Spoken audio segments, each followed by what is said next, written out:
نبی پاک فرماتے ہیں دو قسم کا سرمایہ جس کو ملا اسے کائنات کی ہر نعمت مل گئی. اور حضور نے فرمایا میں اپنے غلاموں کو نصیحت کرتا ہوں یہ دو دولتیں ایسی ہیں جو اللہ سے مانگا کریں. صبح و شام رب کریم سے ان دو پیسوں کا سرمایہ کا اس خزانے کا سوال کریں. یہ مل گئے تو تمہیں ہر شے مل گئی. یا رسول اللہ وہ کون کون سی چیزیں ہیں؟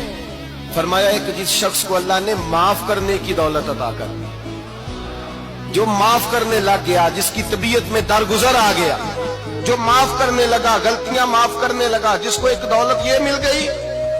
اور دوسرا میرے مصطفیٰ نے فرمایا جسے اللہ نے یقین کی دولت عطا فرما دی. جس کو یہ دو دولتیں مل جائیں, ایک درگزر کرنا, دوسرا رب رسول پہ یقین کامل رکھنا, اسے کائنات کی ہر شے مل گئی. میرے نبی پاک نے فرمایا جب بھی دعا مانگو خدا سے یہ دو نعمتیں مانگا کرو.